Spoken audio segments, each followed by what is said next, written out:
Don't talk about playoffs. You kidding me? Not a game. We talking about practice. We thought they were, and we let them off the hook.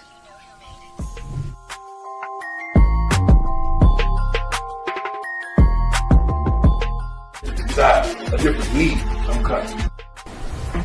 I'm flat out coming. It's my quarterback. And if you guys do that, man, it's unfair.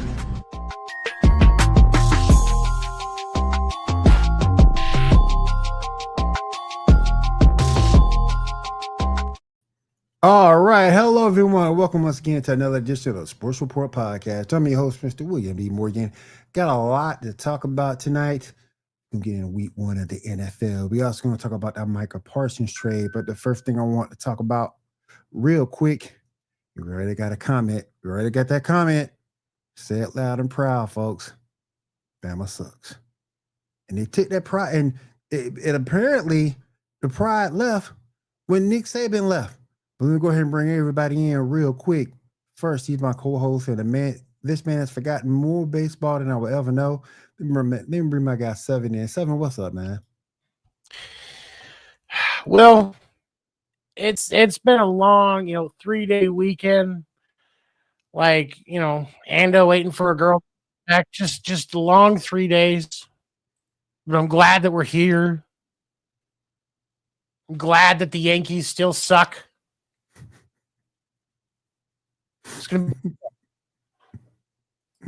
It's been a great day. It's been a great weekend. Let me go ahead and bring my man Ando in. Ando, what's up? How you doing tonight? Well, I was doing fine until Seven had to talk about my love life. Why can't we just leave my love life in the corner where we put it, right? No need to drag it out. Just you're an asshole, Seven. That was for Sparky. Just okay. Oh my goodness. Call back. Yeah. Call back. Gotta do the call back. Actually, dude, no, I'm doing really well. I'm fighting a bit of a cough, so if you see me hacking up a lung and you don't hear it, it's because I don't want to mutilate our eardrums with that. But no, otherwise I'm doing fantastic, man. Had a great Labor Day, ate some barbecue ribs, ate some homemade potato salad, and ready to rock and roll. Let's get the show going, man. All right. First thing that I do want to bring up. Oh, real quick, we got some people in our chat. Derpy Entertainment, we got you earlier, said loud and proud, folks. Bama sucks. Key, we got Key in the chat. What's up, Key? How you doing? We got Tringan in the chat. We're gonna talk about Micah Parson in a second. Oh snap. Yep. Enter Ratchet, you got it, Key. I can do that. You got a channel there, Ando. Yeah. He got my back. Thank you, Key. Appreciate it. I mean, because Ginger is the new black, so his inner Ratchet got to be in there somewhere. Yeah. Ginger is the new black. Hell, they made a show about that. Remember, Orange is the new black? Nah. We did. You really did. Remember. People that are ginger are black. Yeah. I heard that and just. So do you eat a lot more chicken wings now? Ando, you eat a lot more chicken wings now? I've been eating more spicy food. I've been eating more see, there you go. food What about you still making mac and cheese out of a box? Yeah. No, I've upgraded to Stofers now. Now I do Stofers. There you go. Right? See? I mean, you're already in the right direction, man. There's hope for you yet. God damn it, Tampa Bay. beating the fucking Mariners 10-2. All right, let's go ahead and get it. Let's go ahead, Damon. What's up, Damon? How you doing, man? Let's go ahead and get into the first part of the show, the title. And yes, everyone who knows me know I am a FSU fan. It's the biggest win in a long, long time. Might be our only one, but hey, you never know. FSU defeats Alabama 31-17. This was a great game. They dominated physically. They pretty much got anything that they wanted. Bama did cut it down to 7, but once that happened, there was no looking back for Florida State. Thomas just was talking all that trash, but he was able to back it up. So, and our Florida State run game looked real, really good. Got a lot of pressure on the quarterback. Fellas, I know y'all watch highlights. 7, I'm gonna start with you. What you think about that game? Well, I mean, first of all, good for Florida State.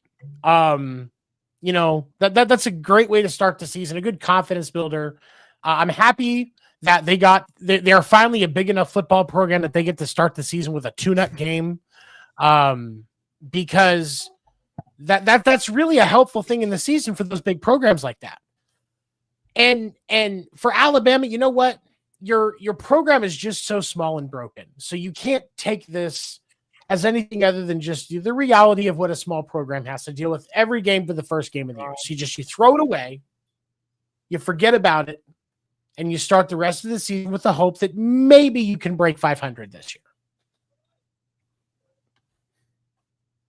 There you go. All right, Ando, what did you think? What were your thoughts about that game? I think this proves more about FSU than it does Alabama. Alabama, if Kalen DeBoer is smart, they'll get right.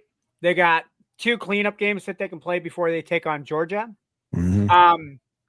But I think this speaks more for Florida State. Everybody wrote Florida State off after their 2-10 season last year. Mm-hmm. Mike, it's Mike Norvell, right? Your head coach, not Matt. It's Mike Norvell. Yep. Norvell had his team ready to play. Very rarely do we see Alabama get dominated like that in the trenches on both offense and defense. It has been a very long time since we've seen Alabama dominated like that. Hats off to Florida State. They're going to be a team to be reckoned with this year. I think this just proves, hey, we just didn't have anything go our way last year.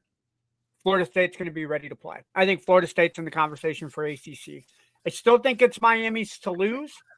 Yeah. And judging by how Bill Belichick is coaching his North Carolina Tar Heels today, I don't think they'll be in the conversation.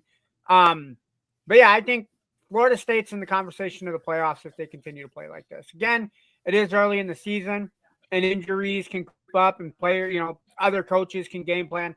But I like how Florida State played against Alabama to start the season. They played extremely well. We'll see what they do throughout the season. But as you said, they still got some hurdles they got to get through. Again, Miami's looking good. That's going to be a team that they're going to have to reckon with somewhere down the line. So yeah, great win, fantastic win. They shot me because I thought he was talking all that talk, and I was going to get Alabama hyped up to go out there and destroy him. But it turned out being the other way around. You don't have to worry about, and this is my thing with this. I'm going to get off on a little bit of a tangent here, so I apologize in advance. What's up, Kyle? Part of the reason why this match is such a big deal is that Alabama was ranked number 8, and they shouldn't have even been a ranked team. No. Alabama's getting consideration because of Nick Saban. He doesn't even coach anymore. Alabama should not have been a ranked team. And the belief that the history of that organization should count towards it, no. Look at the recruiting. Look at the actual prospects on the players on the team.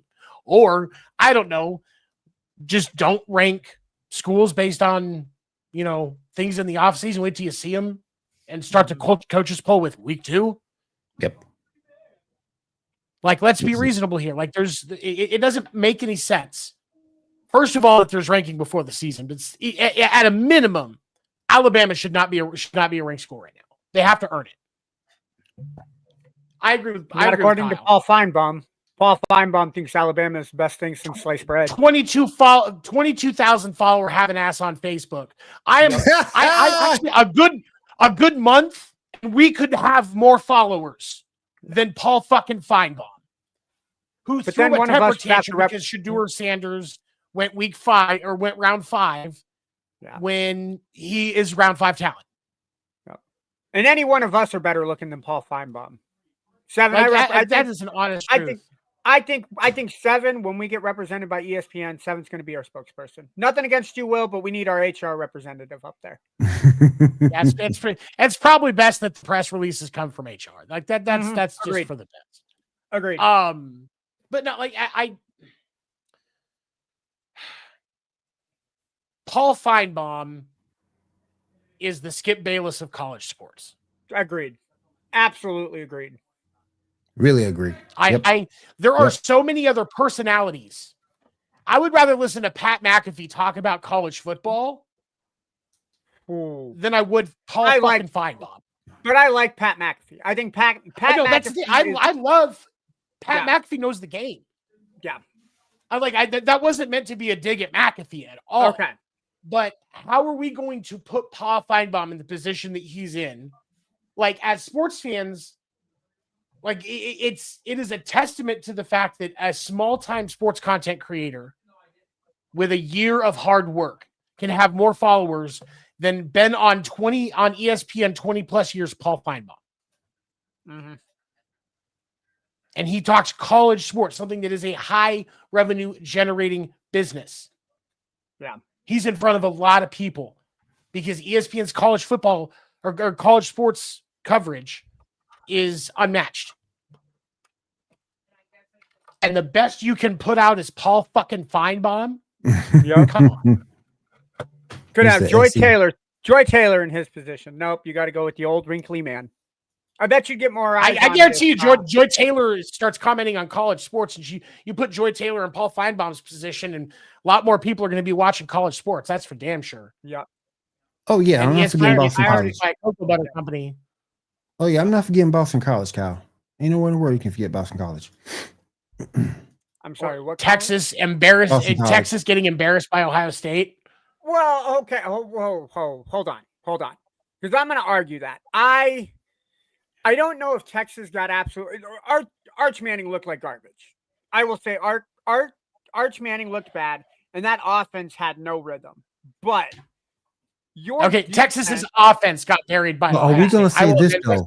Well, are we going to? Texas defense did look decent. But can we say this though? The counterpoint. That defense of Ohio State was smothering. That was. Ohio State's in prime form. State's in prime form. The fact that the real thing I will recognize about Texas's defense, because I watched most of that game sitting at the casino. I actually went down, sat in the FanDuel area at the casino over by my house and watched the game there, just to be around other sports fans, because it's boring watching shit at home all the time. And you aren't wrong about that, John. You're not wrong at all. He does, and that's the thing is like Texas's defense had to work hard to keep Ohio State 14 points. Mm-hmm. They had to work really hard, but the problem is they gave Archie Manning every fucking opportunity. Damian, go to HR. Just go sit in my office. They kept giving Archie Manning chance after chance after chance, and he is not Peyton or Eli, at least not yet. No. And this is why I was so adamant on not already tanking for Archie Manning, because he's clearly not going to be ready. Like we could have another quarterbacks that are in our hand. Oh, not even that. This is no. This I isn't didn't even see Arch cry though. He didn't cry, but I'm talking like he needs at least another season.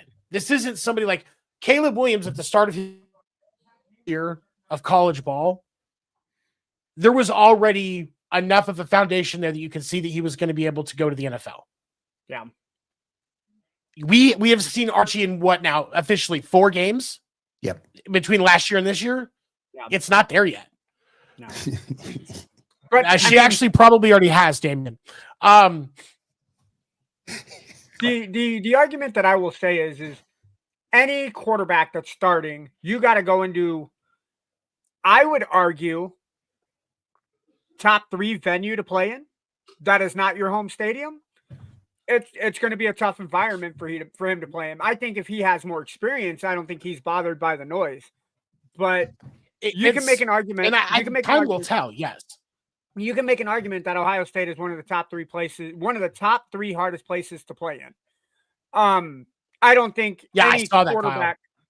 I don't think any quarterback could go in there, especially on a 4th start, and be halfway competent and halfway decent. I mean, he looked good towards the end of the game, but again, you're putting so much pressure now on yourself. Hey, I got to make up for these mistakes. And that last 4th down throw he had significantly short of the chains. Should have had a better read. Should have had a better option to make that out route. Yep. But no, I don't. It wasn't like. Go ahead. I was going to say I don't think Texas has a lot to worry about. Yes, they play in the SEC. Yes, they have Oklahoma, I think, in 4 or 5 weeks.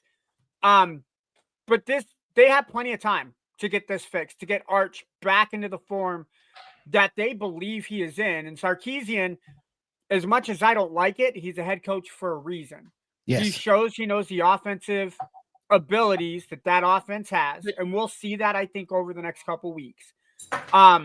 But I think it's more hats off to Ohio State being ready to play.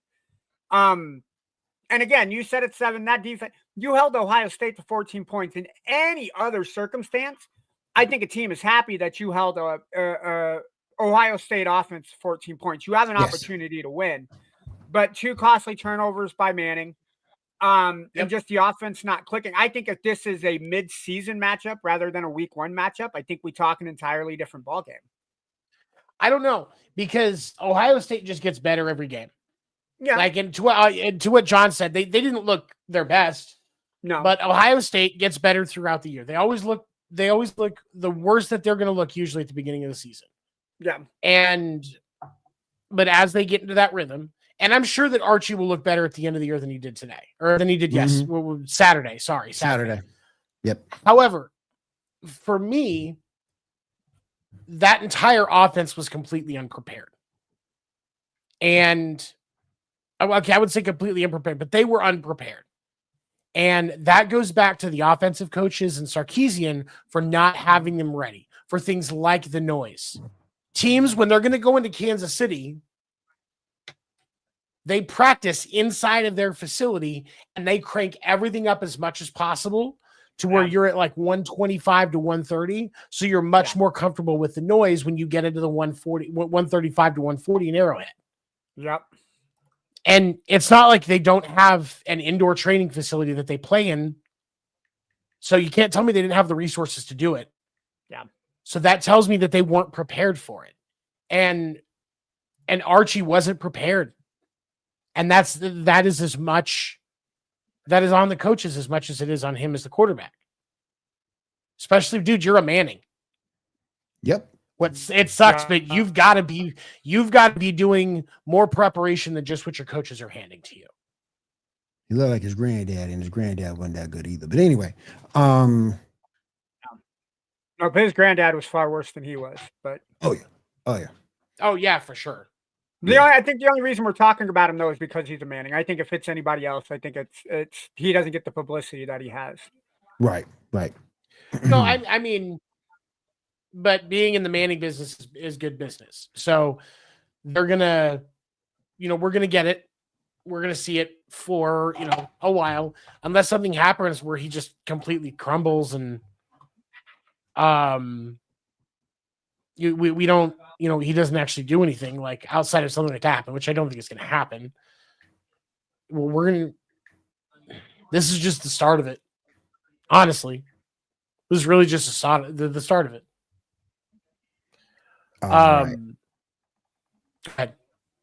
All right, I'm about to go ahead and move on over to the world of the NFL. I got a couple of things I want to bring up. First thing, we got the Micah. Thoughts on a USC game?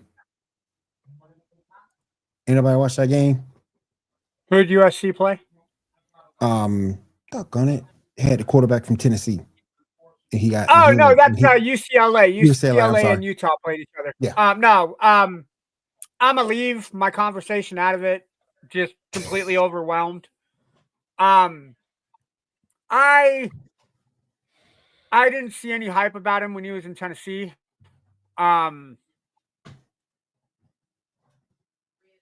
Yeah, I'm happy that Utah beat him. Oh, South Carolina, Virginia. I got you. Yeah. So, yeah, the South Carolina Virginia Tech game I thought was a really good game. Yeah, it was. It was. So. Another overhyped Manning. Archie's gonna be another Trevor Lawrence just without the Fabio here. Damn. He could be another Sunshine. Sunshine on a cloudy day. All right, let's go ahead and move over. Let's go ahead and move over to the NFL real quick. We finally got an end of the Micah Parsons trilogy, as I call it. He's been traded to the Green Bay Packers for a player and 2 first-round picks. That player being Kenny Clark. Yeah, I was Kenny something. I couldn't remember his last Kenny name. Clark. He's an interior lineman. Yeah, he does fill a need that the Cowboys are going to have. LSU ended up beating Clemson. I think it was like. Oh yeah, LSU won. Yeah, 24, 34, 27, something like that. No, LSU won that game. Clemson didn't give it away. LSU won that game. No, there were a lot of weird games. Boise State got completely shellacked on Thursday by South Florida, 34-7. That was weird. We talked about Texas and Ohio State. Number 9 LSU beat number 4 Clemson 17-10. Florida State, unranked, beat number 8 Alabama. Yep. Maybe a bit of a surprise. Number 14 Michigan beat New Mexico 34-17, and New Mexico is ranked as one of the lower teams. Kansas State barely beat North Dakota 38-35 on a touchdown with 42 seconds to go. Another weird game.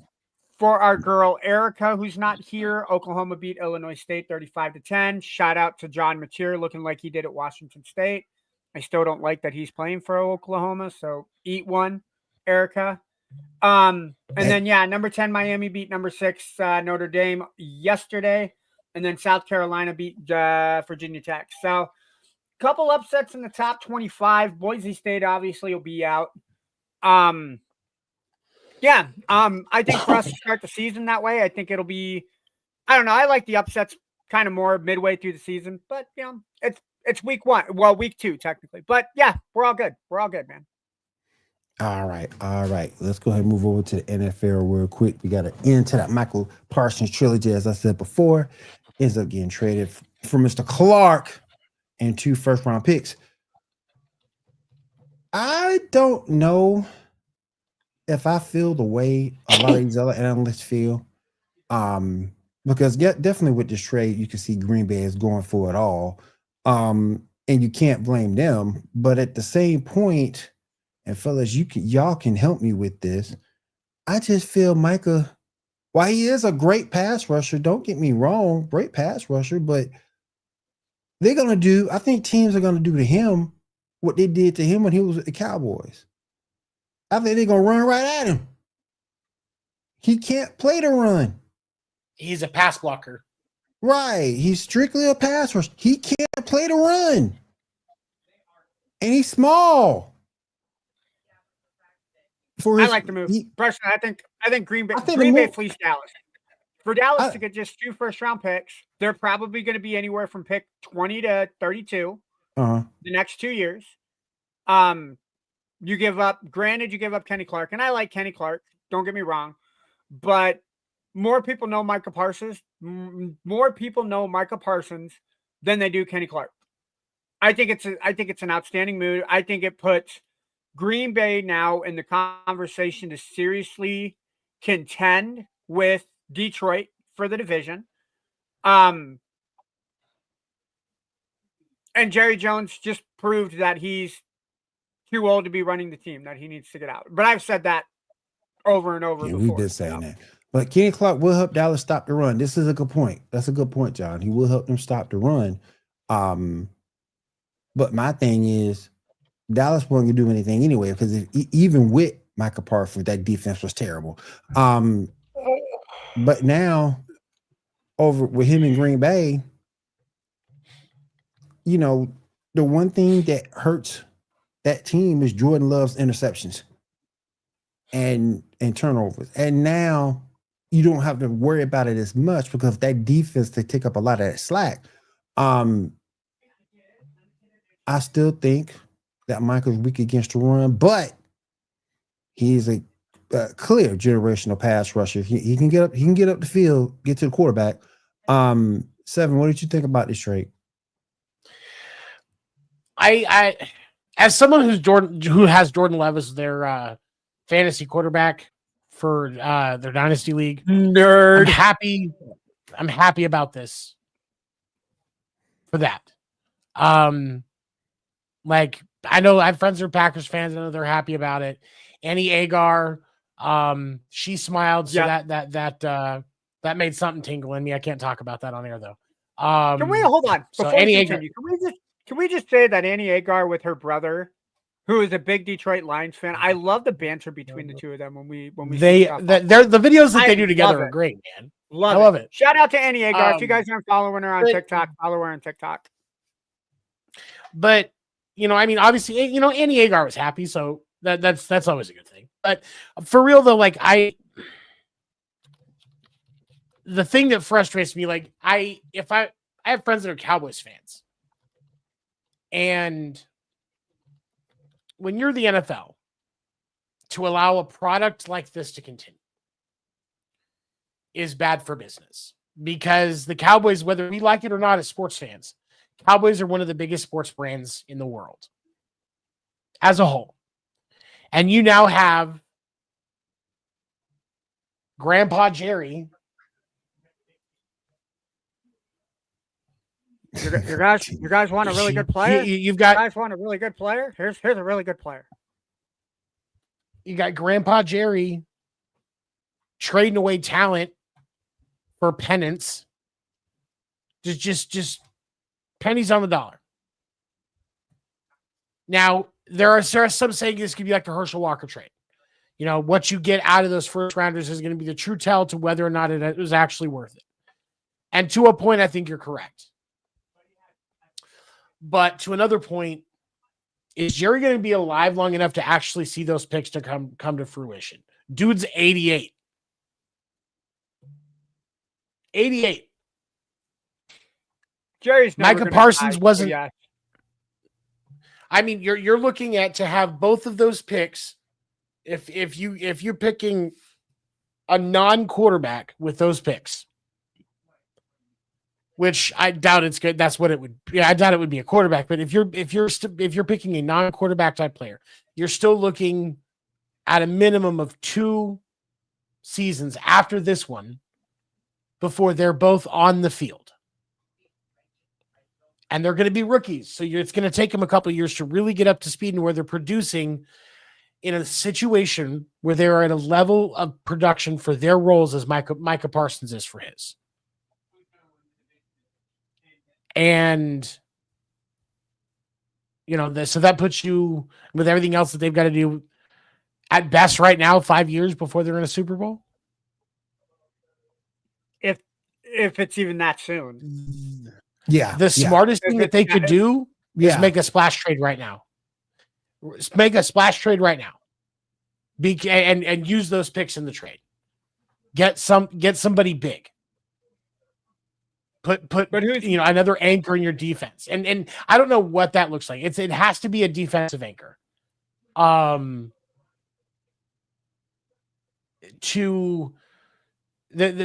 you can start to kind of not only build your team back up, but you're also going to put your fans in a position where they have something to believe in.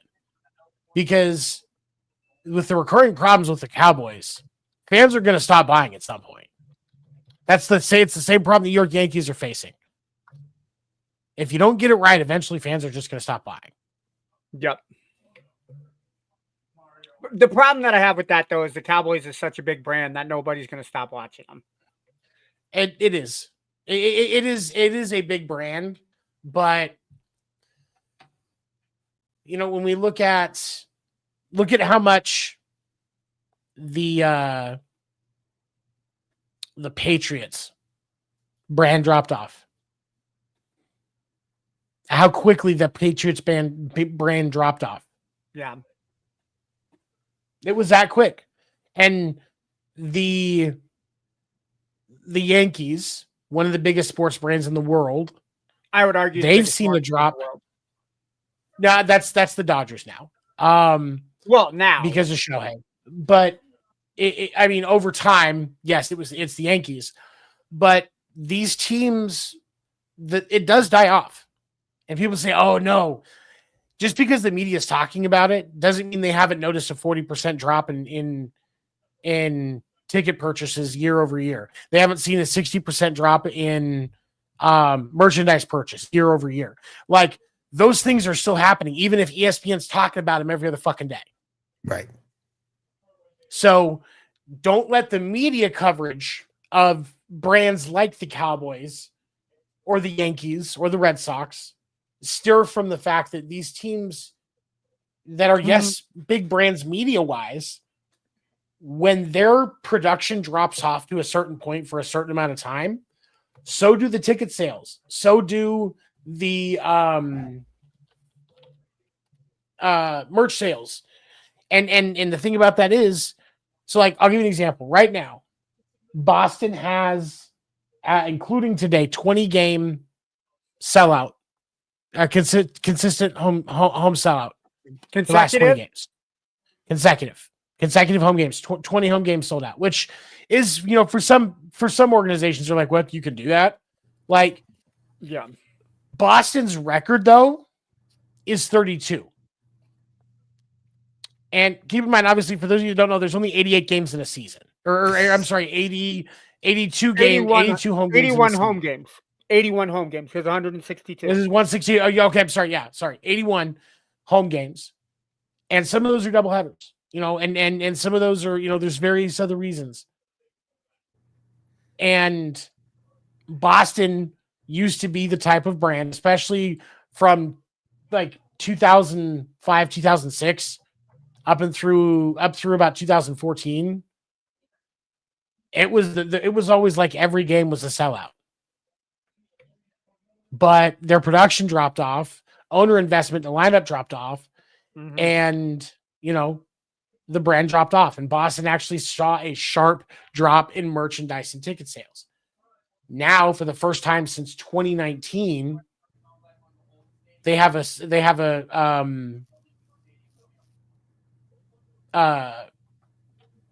consecutive sellout of 20 games. And so the Cowboys brand certainly is going to see a drop off from this. When your biggest jersey seller gets traded and you've got places selling those jerseys at less than a third the price they were going for before, that's hurting. Because, I mean, you think about the price of a jersey, you work in sports stores. That's no joke. And we've got to be, the Cowboys have to figure it out. Yeah. Because if they don't, eventually they're not going to have a brand to sell. Yeah. All I got to say is Philadelphia is completely going to kill Dallas week 1. Let me ask you guys a question. Can we even call them, or should we be still calling them America's team? Oh, hell They're not America's team. They may have the trademark on it, but the America's team is truly the one that's the most dominant one. It went from the Cowboys to the Patriots, to now it's the Chiefs. And Philly kind of has that. There's some that may say Philly has an argument for it, or I would or say Baltimore. Philly, you can make an argument San Francisco too, because San Francisco's been competitive over the last 5 or 6 years. Yeah, but go ahead. That's not my tap, Damien. Wins when it mattered. Wins when it did. Trust me, if it was mine, my camera wouldn't be on. Wins when it matters is what those other teams lack. So it's kind of one of those things where I think right now it's Kansas City. Like it or not, it's Kansas City. And The America's team moniker is whoever whose dynasty are we in right now? Are we in the Chiefs dynasty? Are we in the Patriots dynasty? In the 90s, it was the Cowboys dynasty. In the 80s, it was the Steelers dynasty and the Bears dynasty. You can make the argument. No, I think it was more 49ers. Steelers were more 70s. The Niners were the 80s dynasty. Okay, all right, fair enough. All right, I'll give you. Sorry, you're right. But like, you get what I'm saying. Like, America's team is a moniker. Like, Jerry trademarked it because of the money, but ultimately, America's team is whoever the most dominant team of the period is. I just think that yes, he does. I think yes, Kyle, I do agree with you. He does make Green Bay better. And you're also correct. They did win 11 games, but I'm just saying, he does have weaknesses, and now he's also battling injury to his back. So we'll see how that goes for him. Your back would be sore if you were carrying that fucking defense for 5 years. Oh yeah, and didn't make it so bad. Jerry gets petty. He signs one of his star defensive backs to a $96 million deal. $96 million deal on yesterday. Just being petty. Just being petty. You could have paid this man. But oh well, I digress. I don't think we'll see how it works out. You do get a run stopper. That was an issue with the Dallas defense. We don't know what those draft picks are going to do, but you know they're going to be in the mid-20s. Yeah. Unless Green Bay completely falls off, which I don't see them doing. Green Bay is a playoff team. Yeah. They're going to be in the mid-20s. So, but Dallas has drafted well to give them their props, give them their flowers. They have drafted well. So, for the most part. So, you got to give them that. All right, give me 1 second here. Let me do this. All right. Seven, go ahead and get us caught up on some MLB, my friend. Let's just start with the thing that I think is super funny. The Yankees lost to the White Sox yesterday, 3-2. I just wanted to say that. Like, I've been waiting all day to talk about that. I mentioned it in the Morning Minute on TikTok, and if it wasn't for the self-control that I have, I would have talked about it a bunch. It would have been longer than just brings me joy. It would have been longer than the minute, right? Yeah, longer than Ando's de-stressing showers. Wait, what did we talk about? I love life. Being left in the corner. God damn, I'm putting myself in timeout. Screw you guys. It's still for Sparky. Oh, snap. Let's see. So obviously we are in September. Let's talk about the standings for the American League and the National League. First, Toronto is ahead of the American League East. They are only 2.5 games ahead of the Red Sox and the Yankees, though. So that race has tightened up. And when you look at the rest of the season for the Jays, they do have a little bit of competition. You're playing Cincinnati right now, then they've got to face New York. It's a division opponent, like it or not. And then they've got Houston. Baltimore can play spoiler right now, so can Tampa Bay, as can Kansas City. And then they've got to face Boston for the second to last series, and then a final series around Tampa Bay. The AL East is not locked down by Toronto at this point. The Yankees and the Red Sox do hold the first two wild cards right now. They're technically tied for first, which would put Boston ahead simply because of the tiebreaker. But the Yankees have played, looks like 2 less games, so they're going to give it to them just slightly because of win percentage. But that's not how it happened. Detroit is still handily in the Central, 9 games. That's not going to change. Detroit's still the best team in the American League, even though it's technically only by a game. It's Detroit right now. Houston's still ahead in the AL West, 3 games up on the Mariners. That division is definitely still up for grabs. And I'm not just saying that to make Ando feel better. The benefit that we were talking about this last night on Well, hold on a second here. Last week on Wednesday. No, never mind. Go ahead. Sorry, Seth. I was going to say, we were talking about it last week on Wednesday on podcast named Deferred. Out of all of the series that are remaining, which you've got one, including the one with Tampa, 1, 2, 3, 4, 5, 6, 7, 8 series. 2 of them are series that are actually going to be against contenders. That's the series against Houston and the series against the Dodgers to wrap up the regular season.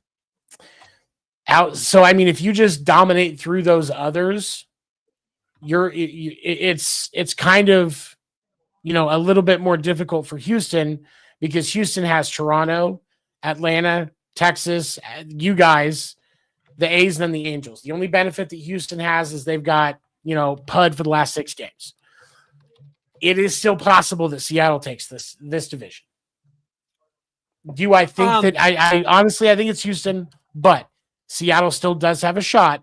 And if everybody fires on all cylinders, they can do it. What have you seen? I'm going to say that it is Houston's division to lose. I don't think it's Seattle's to win. I think it's Houston's to lose, and here's why.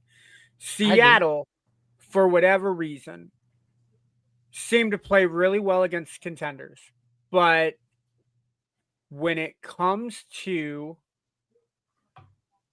the teams that they should smack around, they don't. And it's a sad truth about Seattle. We saw that the series against Cleveland.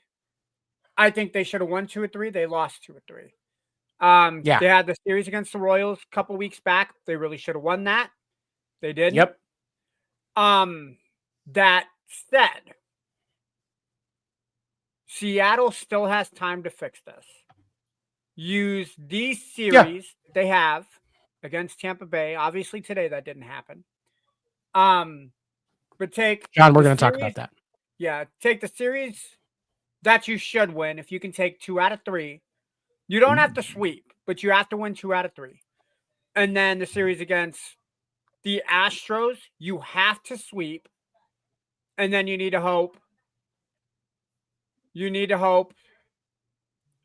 Other teams can help out the Mariners in beating the Astros. I like the Mariners as a wild card team. Like I said, I would love to see them win the division and get a home series in the wild card.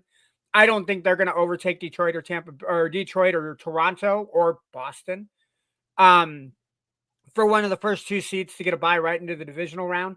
So home field advantage is so important for Seattle because they play so much better at home than they do on the road. So buckle up your cleats, pull your pants up. Let's play some baseball in September. Let's go 19-6, 17-7, 17-8, 18-7. Let's win 60% of these games and cross our fingers and hopes it gets us the division. What's up, Quinny? All right, so it's to wrap that up before we move over onto the National League. I completely agree with you in that it really just comes down to not just the Mariners doing what they need to do, and I would say that they definitely need to win that series against Houston. But if you can sweep it, like that's going to be the perfect scenario. Yeah. And that definitely bridges the gap, I think. But I think ultimately for Seattle, it's about pitching actually firing on all cylinders. Yeah. Because that's your struggle right now. And you are right. You do want more home games. When Seattle went into the season, what did they talk about? Hey, the Mariners have a top 5 pitching core this year between their starters and their bullpen. And this is what's been killing them. Like, to give up 10 runs in a game against Tampa Bay, that's a problem. Well, and you're right. And to wrap this part up, like it is Seattle wants as much time at home as possible because you're 41-27 at home, but you're 32-38 on the road. So it is definitely appropriate that you would want to get home field advantage, or where you can, if possible. All right, switching over to the National League. Best team in baseball right now, the Milwaukee Brewers. John, you asked if I think they can make a run. I think the answer is yes. I think we at least see them in the NLCS. Whether the NLCS game is going to be against the Phillies, the Dodgers, or which right now the Dodgers are the lowest ranked division winner, so they would be the one playing in the wild card round in the National League. Hold on. Did you say the Phillies and the Brewers have a better record than the Dodgers right now? Yes, that is a very true statement. But the right now, the reason why I like the Brewers for the National League representative of the World Series is I have not seen anything out of the Dodgers, the Phillies, the Mets, or the Cubs, or the Mets, the Cubs, or the Padres. That gives me belief that they could actually consistently control the Brewers for 5 or 7 games. I do think that the Cubs would be the one that would have the biggest shot because they have so much experience with it. And if you're the Cubs, you get out of the wild card round, you get into that divisional round, you have a solid chance to make some noise in that and upset the Brewers. But right now, there is not a team in the National League that I can confidently can beat the Brewers in 5 or 7 games. I would argue that if the Cubs draw the Brewers in the divisional round as it stands right now, I think that series goes 7 because the Cubs and the Brewers play each other tough. It would be 5. It would be 5 in the divisional round. Oh, is it 5? Yeah, okay. Then I was 5. Yeah, it's 3 in the wild card, 5 in the divisional round, and then 7 for the NLCS and ALCS and World Series. Okay. Yeah, I'd be all right with that. The Cubs and the Brewers. Yeah, and John's right. Cubs do have a better record right now than the Dodgers. If we look at actual just by record, right? Right, because the Dodgers winning the division. Yeah, because it's not like. Well, and I mean, obviously, both teams are going to get home games, yeah, but it would you get 4. More home games if you're right. Yeah. The Phillies, second best record in National League. Also second best in run differential, and definitely a team that plays better at home. They're in a good position to make some noise, but I think that who they draw in I think we could see Brewers Phillies in the NLCS, or we could see Brewers Dodgers, Brewers. I think Brewers Cubs happens in hold on. What are the wild card standings?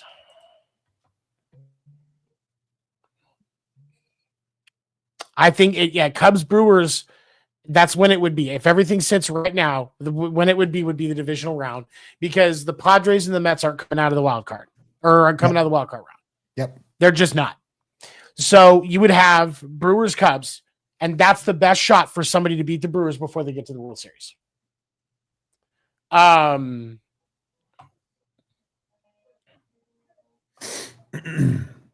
talking second in the American League because you've got the Cubs, because the Cubs are at 118. I'm sorry. You're right, third.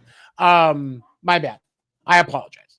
But no, they do have decent offense. The problem that you're dealing with if you're the Phillies right now is pitching. Good. And yes, they signed Walker Buehler yesterday, but the reason that Walker Buehler's not pitching in Boston is because he has no control. And you're dealing with it. You have enough of that problem in Philly of pitchers that can't locate. And you're gonna bring in another guy that has the same problem. Oh, maybe we can fix him. You sound like a girl that keeps bringing in broke dudes. Like, you're not going to fix him, honey. Like, you're not going to fix him, honey. Just let him fucking go. Let the broken ones go. It's okay. And let him go.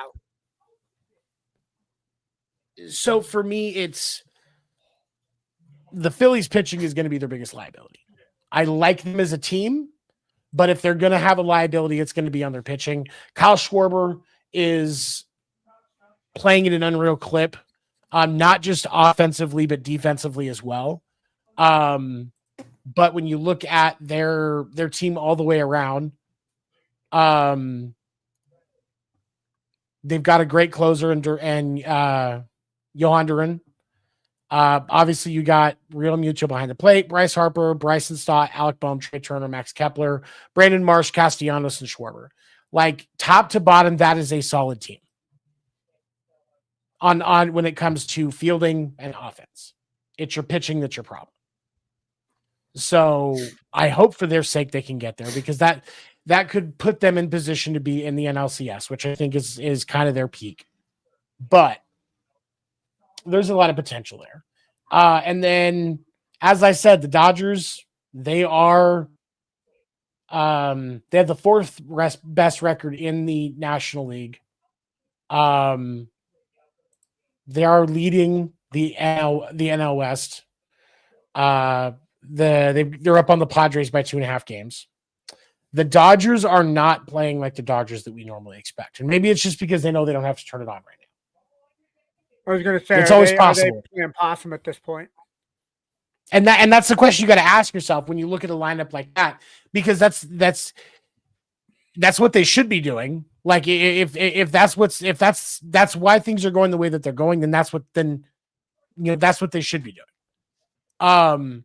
That shouldn't be because they're just not playing right.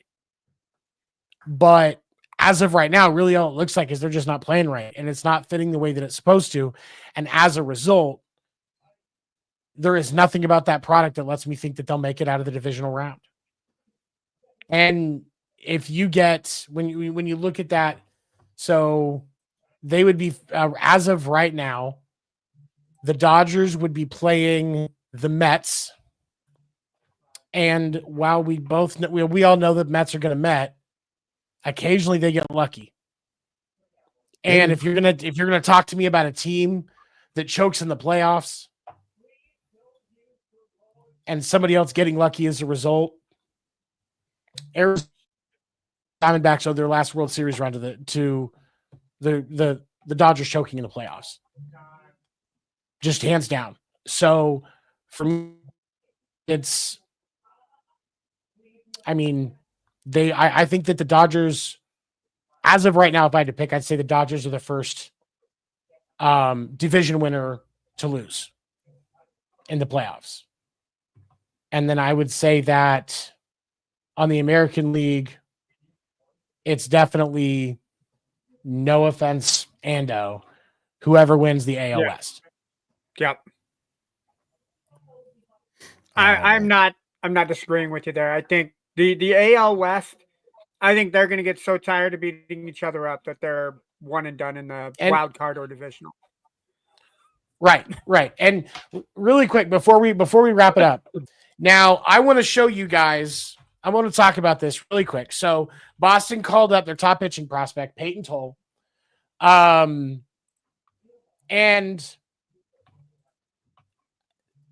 I want to, hold on.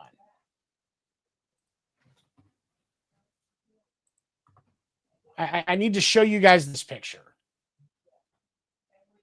because you need to understand how funny this is to me. But this is Peyton Toll. Now, Peyton Toll is 24 years old, but looks like he's 40. He's a 46-year-old truck driver that misses the taste of the original Redwood cigarettes. This man has definitely called somebody a pussy for putting their bourbon on ice. Like, you can just see it in his face. He has an indisputable opinion on Ford over Dodge, or Dodge over Ford, whichever one it is. Yep. And his firm belief is that he gets hydrated through the Pepsi that he drinks. And yes, it's Pepsi, not Coke. No, Pepsi. No, that is a Coke drinker. That is an original Coke drinker. That guy is mad that they changed the recipe of Coke. That is a Coke drinking man. But he actually, so he made his debut. That is a man who believes Ron Burgundy tells the real news on Fox News, and he will not be told differently. That is a Fox News follower. That man has 720 as a credit score already. He actually pitched a really good game. He did get the no decision in his debut. It was Saturday, but he threw a really good game. He was locating. His fastball is amazing, 97 to 99. He made some noise at TCU. Yes, that man is Super Mario. And that's my buddy Kyle. He is also a Red Sox fan. Damn, I didn't know Super Mario plays baseball. Yes, he does. He does. It's because that was Mario. That man waxed baseballs thinking he is taking out turtle ducks from Super Mario Brothers in the Mushroom Kingdom. That is what that man's doing. Oh yeah. No, Kyle, you're definitely right. He grows his own tobacco. He grows his own tobacco because he doesn't want the mind control chemicals that big tobacco is putting in the ones he gets in the cigarettes. But no, he looked really good. And that was why Walker Buehler was released, was because they called him up. And I think that as long as he stays confident and gets the run support that he needs, he is definitely, he chews Red Man and puts peanuts in his bottle of Coke during his team when his team is on offense. That, you know what, that checks out. That checks out. He definitely thinks that Pour Some Sugar on Me is peak music. Damn. And the song Bad to the Bone, changed his life. Just gonna throw that out there. Oh, man. I'm bad to the bone. Damn. But I mean, super talented dude. So congratulations to him for getting called up. Peyton Toll, you always have a welcome spot to come talk some baseball with us. If you can help us get a Redwood sponsorship, we would gladly sell out to a tobacco brand for, to make money. Like we have no souls. Sure, but I don't. We have no souls. Particularly when you talk about advertising and affiliate dollars. Hey, no. Yo, no. I'm Ginger. What's a soul? Exactly. We talking about the Kia Soul? Because I like Kia Soul. But yeah, podcast named Deferred Wednesday. Craig and I will be diving more into these races and his favorite the way things are shaping up as these games move on. We just have September call-ups today. I will be going deeper. I'm making a deeper dive into those on Wednesday on podcast named Deferred, talking about who each team called up. Some teams, more specific in how they're doing it than others, because some teams, they're not trying to save their season or finish their season in a playoff position. So some guys are getting looks that maybe you wouldn't otherwise. And but we'll talk into that on Wednesday. Check me out on TikTok at FGD7 and MLB Monday or MLB Morning Minutes, and I also post show clips, which seem to do better than Morning Minutes for some reason, because fuck the algorithm. All right. I want to say thank you for everybody Wire to Wire coming out tonight, supporting the show. We do appreciate it. For myself, for Seven, for Ando, we'll see you again next week, and I'll see you guys tomorrow for Coffee and Sports. So everybody whoa. Do you guys need an extra person for Coffee and Sports? I think we're good. I think. All right. I think, but I will. But if not, I will definitely let you know. I'll have an alarm set just in case. Yeah. All right, you guys. Thank y'all for joining us. We do appreciate it. We'll see you again next week right here on the Sports World Podcast. Have a great week and take care. Bye.